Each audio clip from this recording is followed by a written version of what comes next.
The sounds of Beatenberg with Chelsea Blakemore. You're listening to 919 with me, Samm Marshall. It's a social impact show, and we have great conversations, and we're going to have one now. The debate around the publication of the National Register of Sex Offenders has sparked intense discussion about privacy, justice, and the protection of vulnerable communities in South Africa. The Information Regulator has welcomed the Justice Minister's decision to halt its publication, citing concerns over legal compliance and data protection under the Protection of Personal Information Act. But what does this mean for us ordinary individuals, for victims, for potential employers, and the broader fight against gender-based violence? Can transparency and privacy coexist in a way that serves justice? And how does this decision impact public trust in the justice system? Joining me now is Nomzamo Zondi, Senior Manager, Communications and Media at the Information Regulator. Nomzamo, good morning and thanks for joining me. Good morning, Sam, and good morning to your listeners. Thank you for having us. Yeah, I think maybe what we need to understand is the context of this decision and you coming out and welcoming the minister's decision to pause, not stop, to pause the publication of the NRSO. Why was this the right decision from a legal standpoint? All right. So firstly, we are the Information Regulator, the vanguards for protecting the rights to privacy, the Data Privacy Authority. Yeah. And we were obviously approached by the Department of Justice and Constitutional Development. The minister approached us on the basis of trying to establish if the publication of the National Register of Sex Offenders has any implication in terms of data privacy or the data protection. So when we were approached as the Information Regulator in January, it was solely to look at if there's any intersection of the law data privacy with the distribution of this register.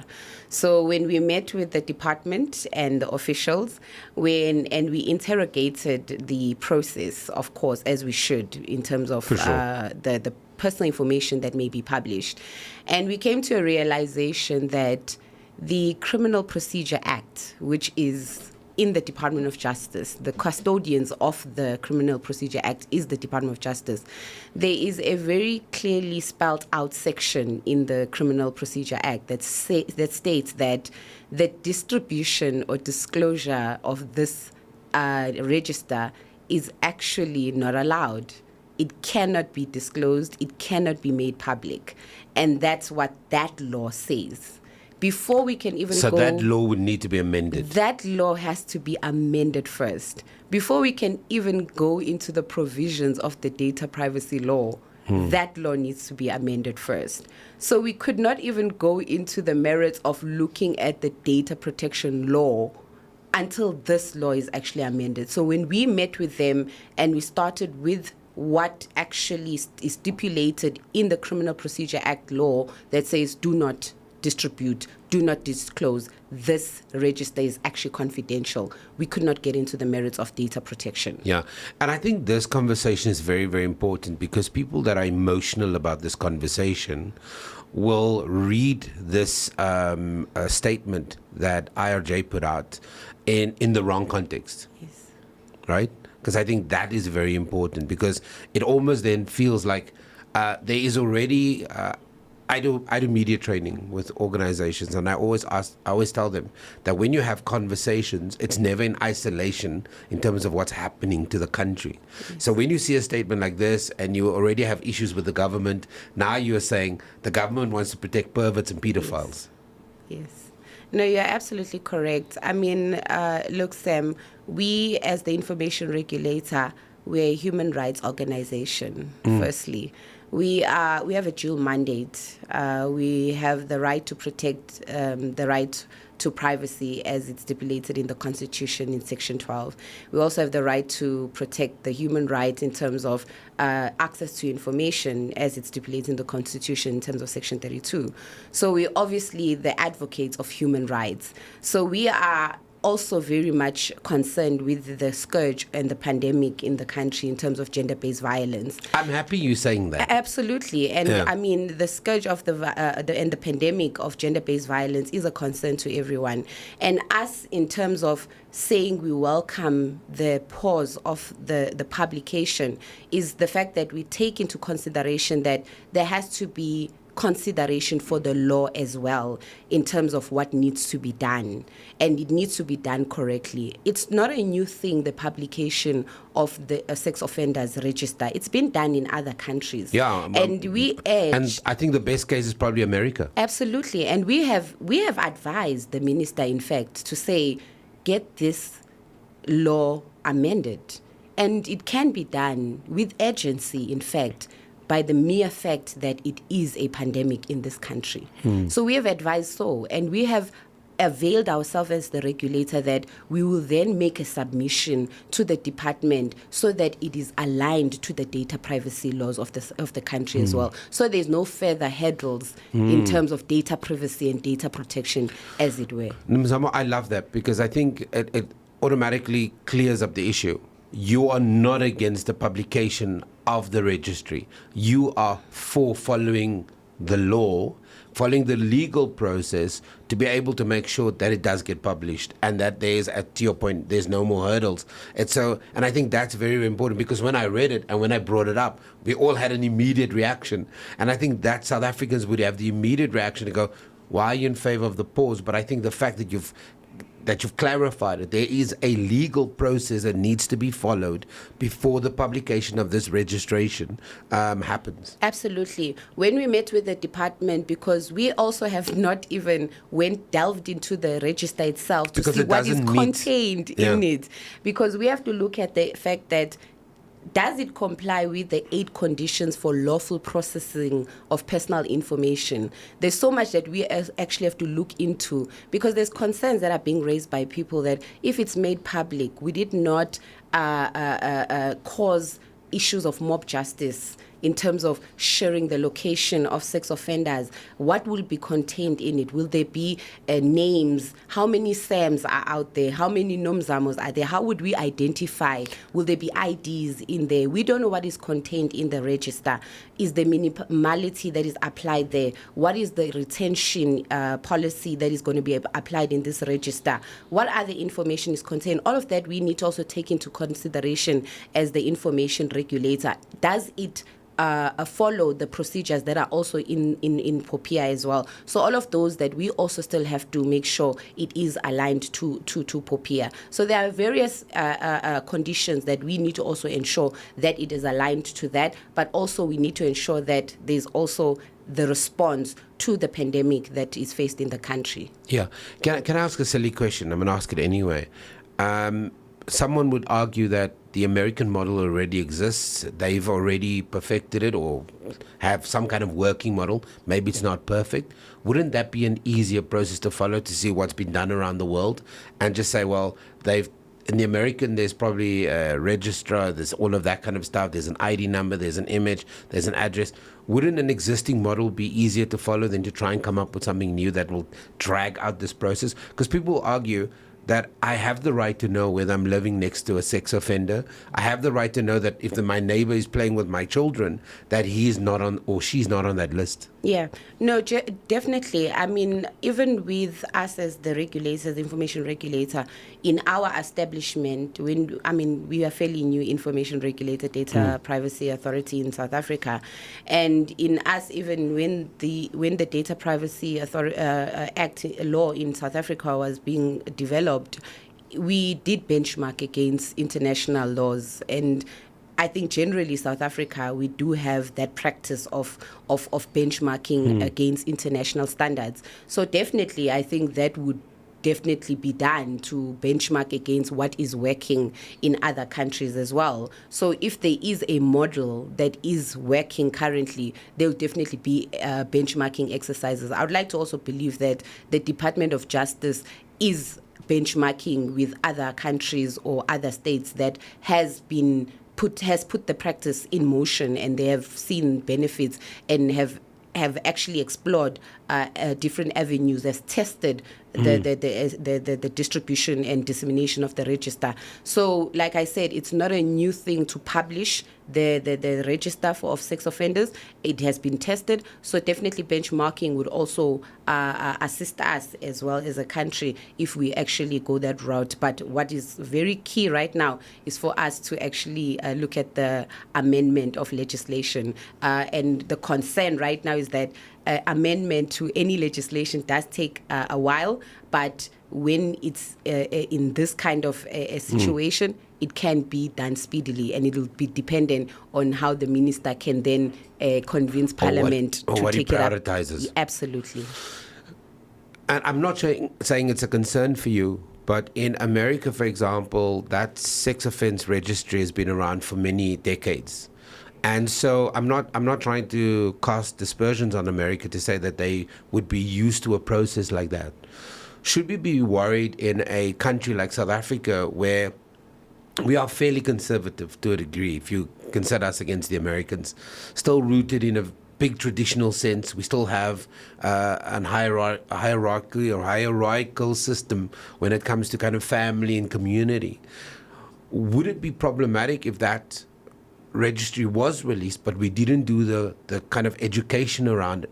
Because what we don't want is mob justice. What we don't want is somebody to now have access to that list and decide that I'm going to publicly, via social media, go and find all of these people and then make that your thing, and next minute you've got 10 million followers because this is the type of thing that you're doing. So do you think that there would need to be some level of education around what it means as well? Because I watch a lot of the American stuff, and some people are on that list because they offended when they were like 17 years old and they were with a 12-year-old, and now they are 40 years old and they're still on that list, whatever. Do you think there would be a lot of education that would need to happen? Absolutely. I think from a perspective of even being media practitioners or communicators, awareness is very critical. Continuous awareness will be very important as well. So we have to educate the public in terms of what would it mean when the register is available, if it's made available to the public. I think even currently, it's not that the register is not absolutely accessible.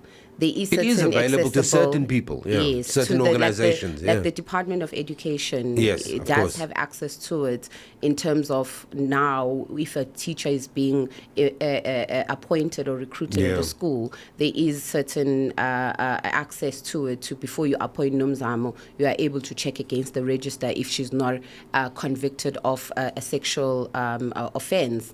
So there is that accessibility if it's in the public interest. So there has to be education that has to be done through various platforms.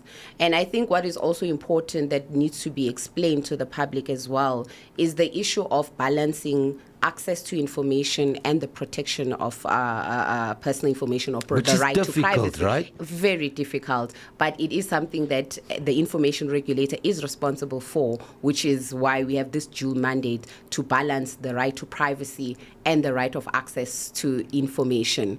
But also another thing, you just raised something very important, that when you look at the issue of that someone may have committed the crime when they were 14, but now they're like 50 and they're still on that register. I raised the issue of that in terms of the data protection, data privacy. There's issues of retention as well that we may have to delve into, that if you've done the time and how long the retention process in terms of being on that register. There's also issues of rehabilitation as well, that where does that play in terms of rehabilitation in the justice and constitutional development system? So there's so much education, so much awareness, and I think there's been so many commentary as well in about this, that it has to be a multifaceted approach. It has to be the justice system. It has to be the security, the police system. It has to be the regulators. It has to be education, media.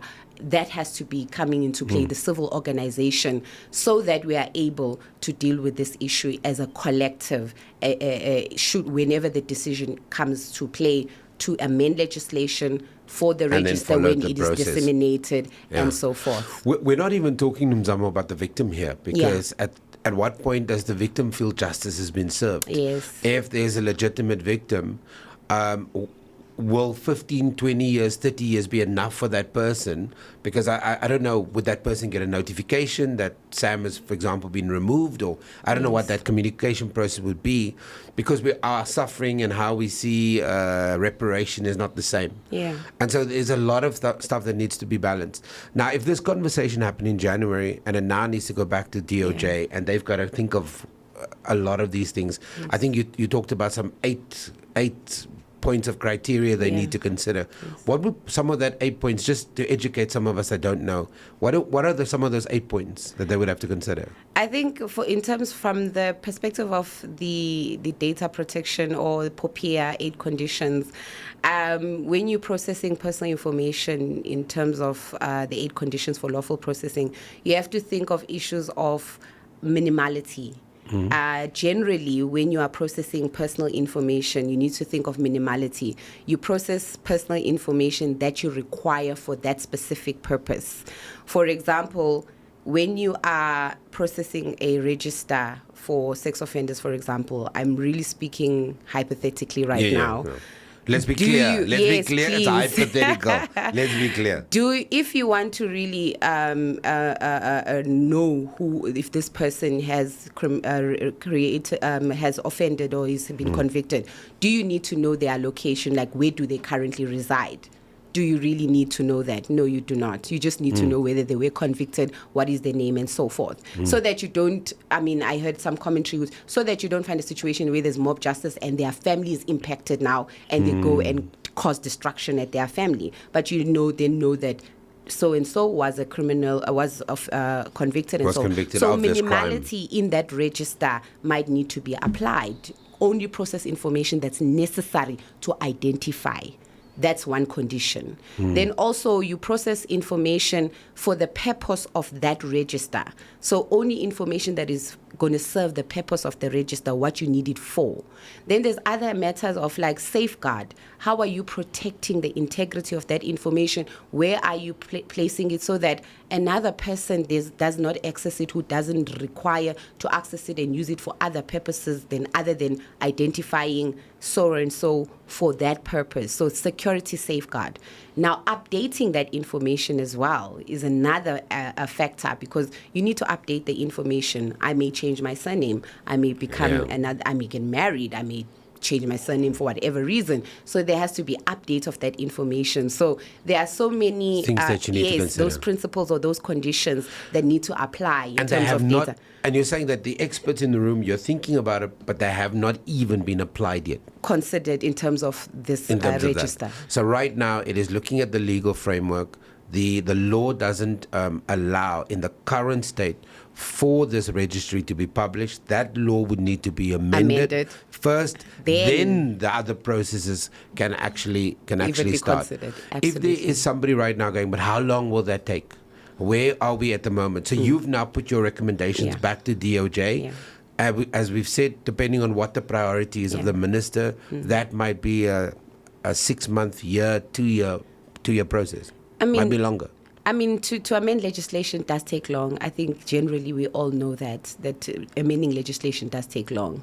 But like I said, and I think everybody knows that when there is such an urgency, and looking at the fact that this has been, the president has even called it out that this is a pandemic in our country. It's terrible in our country. Absolutely. So this is a matter of urgency. So it can be prioritized. It can be fast-tracked. It will also depend on how the minister can quickly push it through in Parliament for it to be considered. So it can take a shorter time than it would normally take for legislation to be considered. So once the Criminal Procedure Act can be amended to consider to change the fact that right now, as it sits, the National Register for Sex Offenders is confidential and cannot be made public. Ma'am, thank you very much for coming to studio and sharing your expertise. It's deeply appreciated. A lot of us don't do the work that we need to, so we react emotionally first. But I think you were so clear in how and what this process should look like over the next coming phase, and I think that's going to be very, very important. And I think it's incumbent on all of us to go. If you want to find out more, you have to go to the Information Regulator. There's a lot of information. They're very transparent. I am fortunate that I get a lot of your communication, and it's very often, very regular. So there's a lot of information. All you've got to do is go and find out, log on to their website. Your website at the moment is inforegulator.org.za. inforegulator.org.za. Go and find out more about the information there. And as I've said, they do an excellent job of updating their platforms and making sure that the information is up to date. Nomzamo Zondi, thank you very much for joining us. Thank you for having us. Thank you.